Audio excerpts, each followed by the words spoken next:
السلام عليكم المشاهدين ديالنا، كي دايرين؟ لاباس عليكم؟ كلشي بخير؟ نتمنى تكونوا بخير وعلى خير. فيديو جديد ونهار جديد مع اختكم سعديه شانيل. واخا عزيزه عليكم سعديه بزاف المتابعين انا عزيزه عليكم وتنغني على القلب ديالكم ولا لا يخطيكم عليا تتحطيو لي الراس. زرفتي يا سعديه. ايوا شتي هو دخلت عليك بالله اختي رشيده. قبل ما نقولوا قبل ما نكملوا لاباس، واش دابا بين جوج غتدخلي بيهم؟ لا ها لا بين المراه والراجل غتدخلي بيناتهم؟ لا وعلاش اختي اش درت ليهم انا؟ مرا ما تبعيش واحد راه ما تيعرفش القريط راه خصك. لا ولكن ايوا ماشي مشكل والله العظيم. شوف اي حاجه قلتوها في حقنا صراحه سوا زوينه سوا خايبه حنا تنتقبلوها، حتى الا غلطنا تتردونا من الطريق. الصراحه الله والله انا على الراس والعين والله حتى السلبيين تيحمقوني دابا. ما عرفت علاش ولاو تيعجبوني بزاف سبحان الله. ما لقيت لي كان ما تيعجبونيش دابا تنحمق عليهم. تولف عندك شي عائله اي تتعاقبك والله العظيم. وشوف انا بغيت نشكر اختي رشيده بزاف صراحه اللي جات على الاساس ديال عليا انا. والله ما كنتش عارفه سبحان الله واش اتصل بهم السي ابراهيم، ما فراسيش صراحه الله. انا قالوا لي راه غيجيو شي مفاجات للدار. انا صحابني والله الا غير يكتبوا عليا البنات حفصه والزهره وهدى. قالوا دابا تشوفي. ايوا صافي شويه قالوا لي راه اختي رشيده جايه هي والوليدات وخويا حسن. والصراحه ما كرهناش ياسين تكمل الجروب كامل يكمل، اختي تيتيش امي حليمه با محمد وين يكونوا نهار اخر ان شاء الله. حيت دابا راه ما بقى والو المتبعين. دعيو معنا ان شاء الله. والسي ابراهيم اتصل مع على خويا حسن، والله خويا حسن ما رداش لي في وجهه رغم ما عندهم الشغل حتى هما، حيت راه بحالي بحال اختي تيتيش والله الا. هو قالت كي غندير دابا جاتني تيتيش بحالك وانتيا وقالت ماشي مشكل دابا غنبداو ان شاء الله تحضيرات ديال اختكم سعديه، تحضيرات النفاس ما حد غيقويني الله سبحانه وتعالى شويه. ونخلي الكلمه لاختي رشيده هذا الخير ما ننساش ليها ونردوا لها ان شاء الله خير خير. تشوف وليداتو ان شاء الله باش ما بغاتو الجميع المسلمين ولا هلا يخطيكم عليا. وزيدوا دعيوا معايا الله سبحانه وتعالى يقوينا ان شاء الله. الله يفكو حالكم ربي يخليك. هادشي اللي كاين. وتحيه للمتابعين ديالنا، نتمنىكم يا ربي تكونوا بخير على خير وانتم كتشاهدوا هذا الفيديو. واحد الفيديو غيكون خفيف ظريف نتمنى يكون على قلوبكم على قلب المشاهدين ديالنا، مع اختي سعديه في الكوزينه. مع المهم ندردشوا معاكم ونوريكم شنو درنا في العشيوه ديالنا. لا يخطيكم كما قالت اختي السعديه خالتي سعديه خالتي جداني. متابعين ديالنا راه لسان بعض المرات مشاغبه هي دابا والله الا رحنا كنتقبلوا اي حاجه تعاليقكم سواء السلبيه ولا الايجابيه. ملي كنغلطوا كتردونا للطريق. الصراحه بزاف د الناس لولا حبكم لهاد المجموعه هذه راه ما غاديش تعلقوا شي تعليق سلبي. المهم حيت كتبغيونا وكتبغيونا تبغيو لينا الخير تتوجهونا للطريق الصحيح. كما قالت لكم سعديه هذه المره لقى واحد الهجوم اللي هو كبير للسعديه والحسان وحفصه، رغم ان السعديه صراحه ما عندها حتى شي علاقه. كما قالت راه ما غتدخلش في خصوصيه ديال جوج الناس وسيتو اللي كيكونوا ازواج. انا اللي كنعرف الازواج ما كيدخل في خصوصياتهم حتى حاجه، يدخل في خصوصيات كعائله مجموعه ماشي في الخصوصيات يعني كموضوع بيناتهم ولا. اما شي حاجه كتخص ما بين المراه والرجل ما كيدخل فيها حتى واحد. صراحه ما عجبناش الحال وما بقيناش ما بقى فينا الحال. ما فهمناش الموضوع نيشان، رغم انه هو كيقول المقلب ولكن المقلب ما كيكونش بديك الطريقه. الصراحه الله والله ما نبغي انا لراسي ما نبغيش داك الفيديو يدار زعما.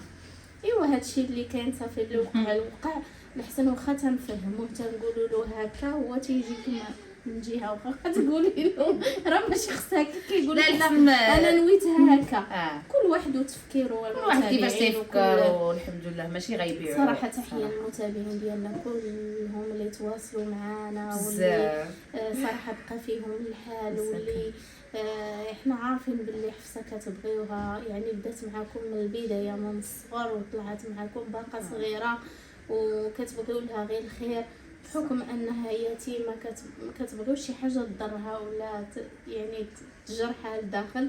على داكشي نتوما كديروا هادشي. وين كما قالت السعديه الموضوع ملي كيكون ما بين جوج ما يمكنش ما يمكنش تدخل فيه والله.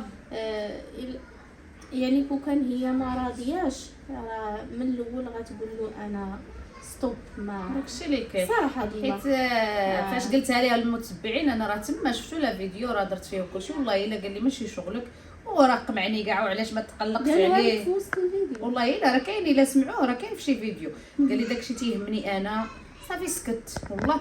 وكنت الصراحه كون باعو كنت انا معوله نردو بلا خبر حتى واحد.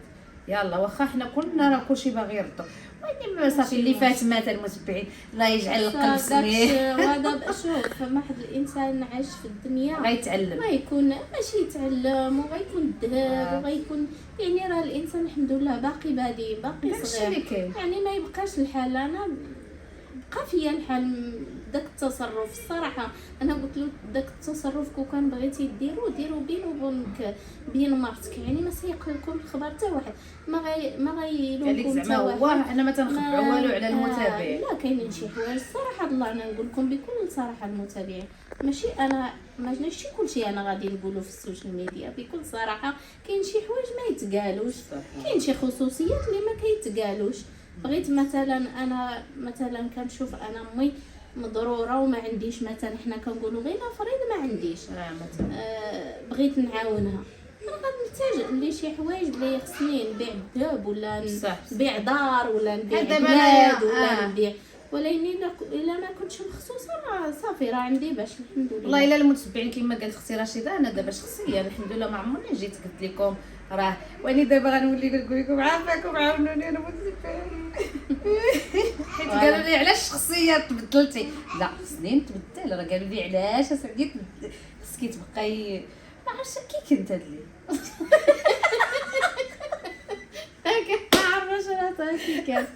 كنت مرفوعه يمكن والله راه كنت هذيك الساعات الانسان راه تيمر كنت هذيك الساعات كيكون مريض كنت هذيك الساعات مريضه والله كان الاكتئاب لاعب عليا ودغيا الدموع تيطيحوا.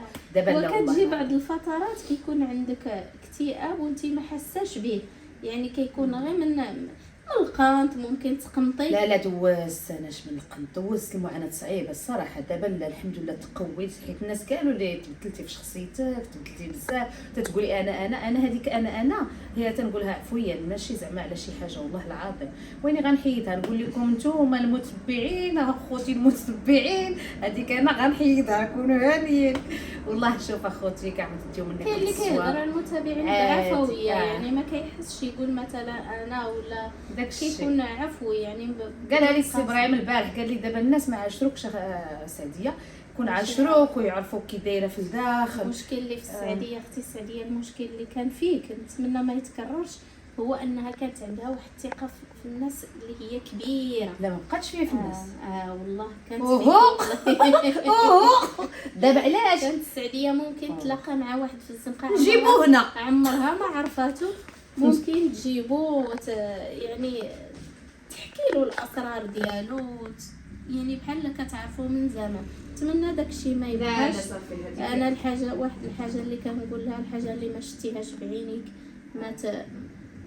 يعني انا الحاجه الا ما شفتهاش بعيني ما نتيقش. واخا يجي عندي الواحد يقول لي فلان قال فلان تا قالت لا كانت فيها قاعده خايبه والله الا بصح كانت فيك كنتي كتيقي وشحال مره كنت كنصحك والله اخوتي الا كنت تنصحني الصراحه واني تنقول هو مسكين بصح فلان قال لا داكشي ابدا واش غتعاود. وكما قالت لكم اختي رشيده انا ما بقيتش تنثق في اي واحد باش ما نكذبش عليكم من غير حنايا دابا بعضياتنا صافي فقط انا محبوبه وبس ما نفوتهاش حتى الموت. والصراحه انا درت الحدود حيت علاش المتبعين كاينين المشاكل كثيره والله اليوم صاحبك ولا صديقتك ولا صعيبه صراحه الله حيت هذا اليوتيوب ولا المصلحه صعيب بزاف. انا هاد اليوتيوب الحمد لله ما جمعنيش مع هاد الناس، راه تنحلف لكم بالله حيت تقولوا لي سعديه دارها ادسنس، حاشا ولله. انا هاد الشيء تنشاركو معكم، تنخرج شنو في القلب ديالي، تنضحك معكم، تنزعم ندخل الكوزينه نطيب معكم، تشوفوا الشهيوات اختكم سعديه. هذه اللي كاينه المتبعين صراحه الله. والانسان ما حدو عايش في الدنيا وراه كيتعلم من المتابعين، هذا كيتعلم من هذا. الصراحه عندنا واحد المتابعين والله العظيم متابعين اللي زوينين وتيبغيونا، وكنقراو تعاليقكم كلكم يعني فرد فرد، سواء كما قلت لكم سلبيه ولا ايجابيه، وكنتقبلوها بكل روح رياضيه.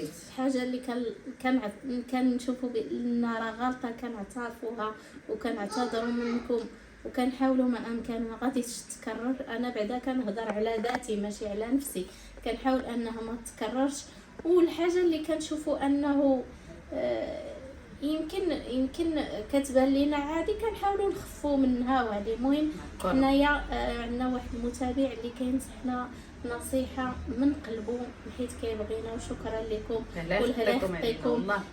تعاليقكم صراحه كلها فوق راسنا وكنحتاركم يعني كل احترام، لان كسبنا منكم واحد العائله جديده، واحد الخوت جداد يعني. والله الا انا سيرتو انا في هذا اليوتيوب كسبت شحال من واحد يعني كتلقاي فيه اختك خوك يعني اللي تيبغيوك من قلبهم وتينصحوك والهلا يخطيكم. المهم هذا ماشي موضوعنا، داكشي اللي كاين دابا. حنا راه المتبعين مجرد الكلام. قرات على اليوم تيقول لها السي ابراهيم الحوني وي جاي من الخدمه مازال ما حيدش الكومبلي ديالو، قال لي وي اليوم عطاوك.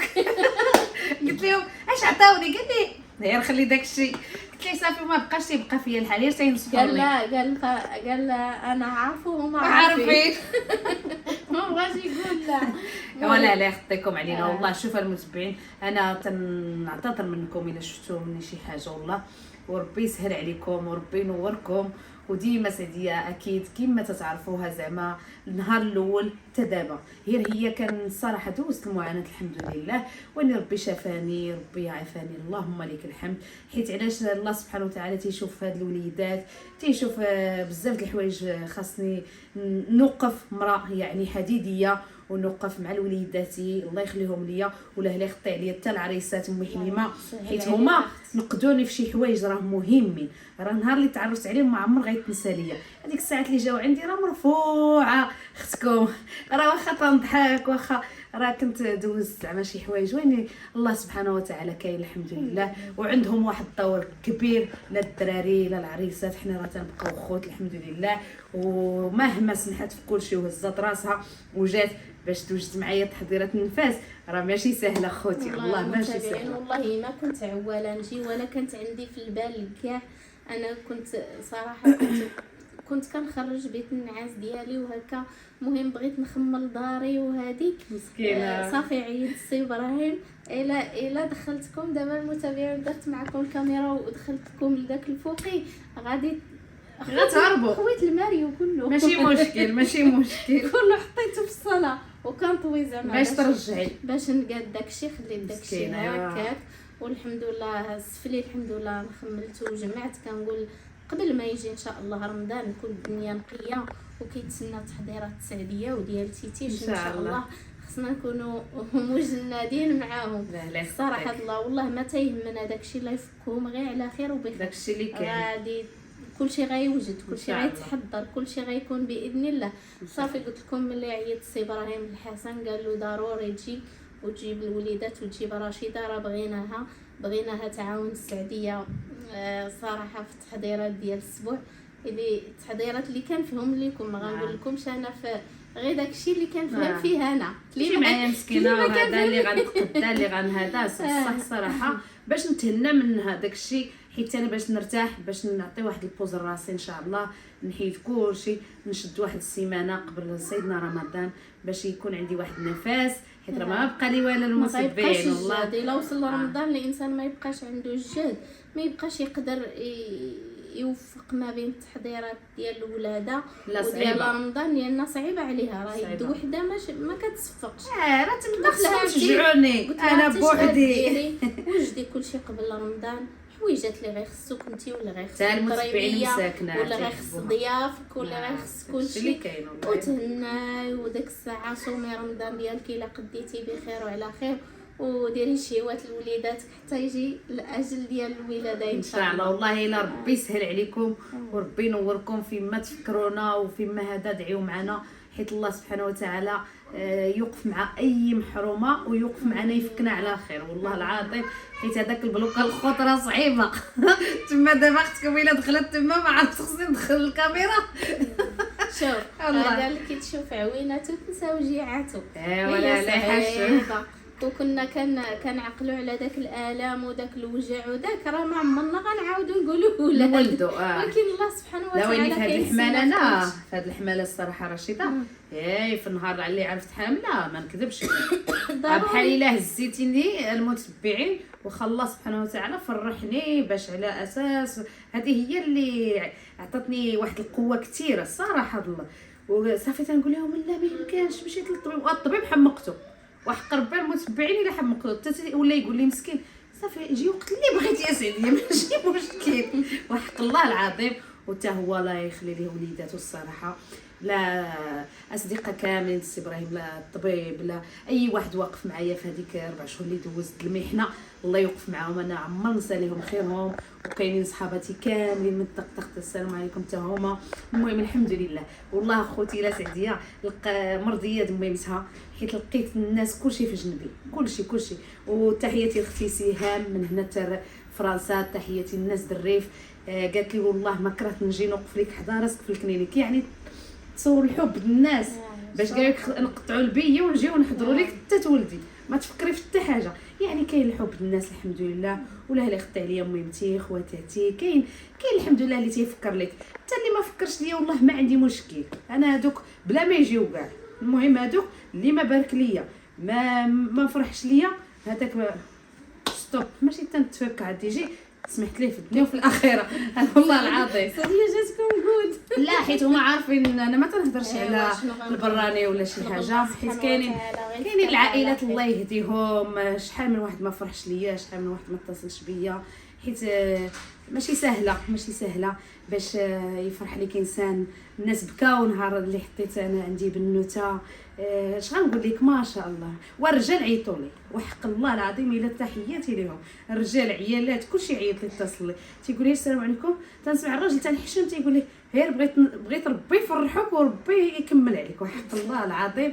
الا كاين واحد الحب الناس الله يحبب فينا ربي يخلقه. ورشيده راه جايه مجرده يا اختي انا موجوده انا غير امري داكشي ربي يخليك يا رشيده والله لا يخطيك والله الصراحه والله ودي عمري تنسى لي هذا الخير الصراحه. اعتبرينا خواتاتك اكيد والله الا المرتبه خواتاتي حتى نتوما وتتسمحوا دائما تيسمحوا في شغلهم وما يمشيوش شي بلاصه ما يدوزوش عند سيديه هذه ابدا. كما كيقول الحسن كيقول لك انا المتنفس الوحيد هو دار السي ابراهيم عندي انا. حتى هو راه عزيز عليها المتبعين والله هو عنده السي ابراهيم شي حاجه تيتفاهموا خاص تشوفوا في الكواليس. شتي كما تيقول لكم ياسين كون تنصوروا الكواليس كي تنضحكوا كي تنجلسوا والله ما تيقوا يا المتبعين. انا داكشي كنقول ديما المتابع ديالنا ماشي كلهم بعض ما خصش الانسان يجرح الواحد. رانا تنشاركوا معكم غير ديك 20 دقيقه 30 دقيقه زوينه في اليوميات ديالنا يعني ما كنشاركوش معكم اليوميات ديالنا كلها من الصباح حتى العشيه. راه كاينين شي حوايج كنقراو بعض التعاليق صراحه اللي تيجرحوا هذاك واخا هكاك ما يعني كنقولوا لا بحال هادوك باش تكون في علمك راه ما مصالحش مع الذات ديالو راه بصح والله انا بالنسبه لي اقسم بالله كما بغات كنقسم لكم بالله المتابعين عمرني هزيت التليفون ودخلت لشي قناه وكتبت انا اقسم بالله عمرني كتبتها في حياتي وما غنكتبهاش. نكتب مثلا شي تعليق سلبي ما عندي ما ندير ولا انت الدايره الفاعل ولا الدايره الفاعل كتجيني عيب راه واخا ما شافنيش داك الشخص واخا ما شافك الله واخا ما عرفكش داك الشخص راه غير بينك وبين ذاتك لداخل صح. كاينه كما قال حسن في لوكور ديالك في قلبك لداخل. ما نقدرش نزعم انني نجرح شي واحد صعيب صافي. شوف قال لك قول كلاما او اصمت، يعني قول كلام زوين طيب ولا ولا اسكت او لا اسكت حسن. لا كاين واحد بعض الناس اختي ولا ما عجبنيش انا شي محتوى ما ولا ندخلش شي ليه. منظر، لا ننصح بشي نصيحه اللي هي زوينه، حيت النصيحه راها زوينه، ما كيمكنش بنادم يكون ملك، ولا اني ما نجرحش، هادشي اللي كنعرف انايا. وانا تعداو عليا اليوم والله السي ابراهيم اللي قال لك راه عطاك السعديه، ما انا ما تسمعش لي. لا حاشا. شوف المتبعين الله يسمح علينا ويسمح لكم، انا بالقلب الصافي، غير هذاك اللي تيكتب شي حاجه راه تيعبر على المستوى ديالو اول حاجه، ما مصالحش مع نفسه، عنده شي مشكل شنو هو الله اعلم.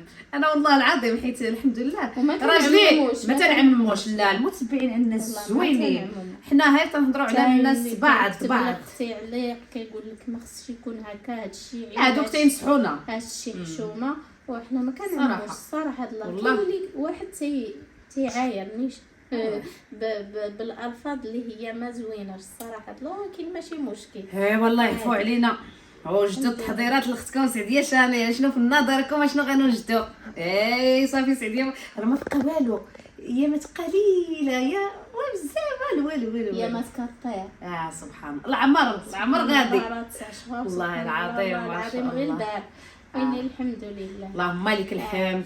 الله يقدرنا والله يوصلنا هاد الشعبان يدخل عليكم بالتيسير بالرزق، واي حاجه تتمنوها في خاطركم تكون زوينه، تكون اي حاجه درتوها فيها يديكم ربي يسر ليكم. والله العظيم الا تندعي معكم من القلب، وهاد الشعبان يدخل علينا بالخير وبالرزق وبالفكاكه على خير لجميع المسلمين. اللي ما عندوش الدريه الله يحليه ربي يحزامه، اللي ما مجوجش الله يجوجو، اللي باغي شي وريقات الله يحقق ليه امنياتكم. والله جميع المسلمين خارج الوطن وداخل الوطن.